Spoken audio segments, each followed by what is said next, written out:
Hi folks, welcome back to the Carver's Woodshop. This is Arlene. I'm going to show you how to do one of these branch ornaments. I did a couple of different ones much earlier, a few years ago, on YouTube. I'll put a link for that later on for you. We did the eagle, and we did what was called the branch guys, which were the only branch Santas. Oh, and I also did a Santa branch, standing branch Santa that is the same idea. But these here have been very, very popular. Some of you have been watching what I've been doing on Facebook and such, and you've noticed the reindeer and the little shepherd are new. I've had Mary and Jesus ornament for a while, and the Santas, I do all different kinds of Santas. Some with a scarf, some with a windy look, some with just a straight look, with the beard coming down straight. So many different variations of this that you can do. Just a few things about the branches. What I use, a lot of people ask what I use. I use what's called a tulip poplar. Now, the tulip poplar is not real hard to carve if it's green, but if it's not green, it's a lot tougher to carve. Plus, they're a little more, I think, in my opinion, they're a little more dangerous to carve because you're working on a curvature, not just a flat area where you can just cut. You constantly have to hang on to it to cut stuff out and things like that. So I would be very, very careful with putting these things, cutting these things up, because getting that oval shape out is probably the worst part of it, is getting that oval shape out. Once you get that done, it's still dangerous, but it's not, because you're putting a lot of pressure to get through the bark. Alright, I leave the bark on. You can take it off, but that kind of ruins the look. I've done that a couple of times when the bark wasn't good, and just painted this brown. Kind of defeats the purpose, but since the bark was already messed up, I didn't want it to go to waste, so I compromised with it a little bit, and it still looked okay, but you don't have that nice rim that's around it when you cut it with a regular knife. Now these here, you can actually find these pretty well anywhere in Pennsylvania.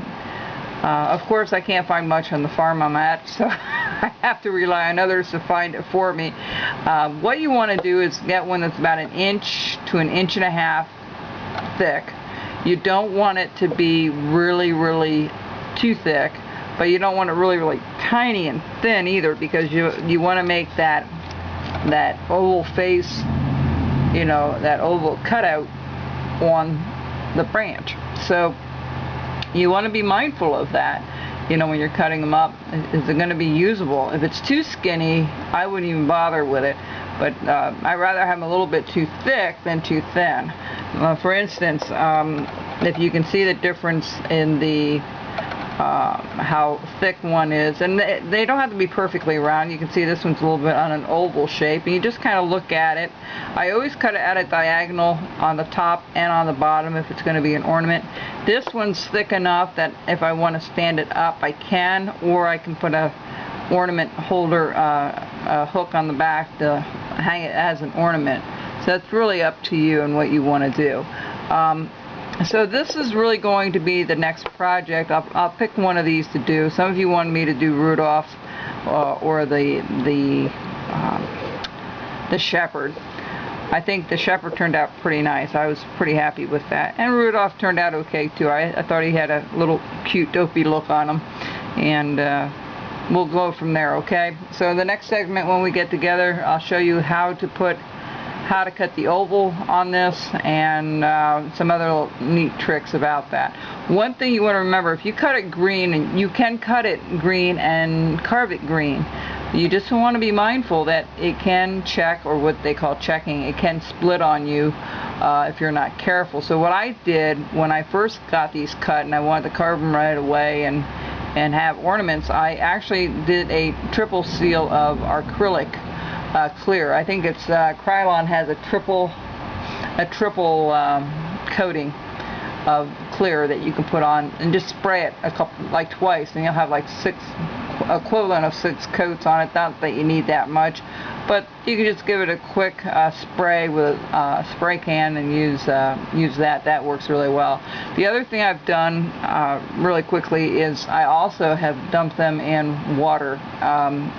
If these are really super hard, I might start cutting it and getting the first layer ready to cut and do my scoring, or I call it scoring, but your first initial line, and then soak them in a bucket of water, face down if you can.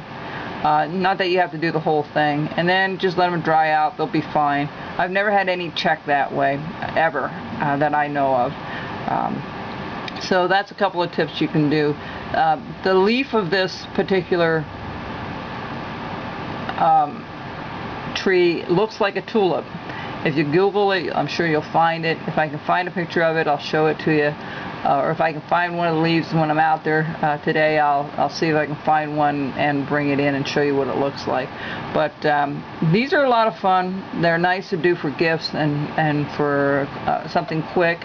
Again, what we're doing a relief carving. We're not really doing a round all the way around.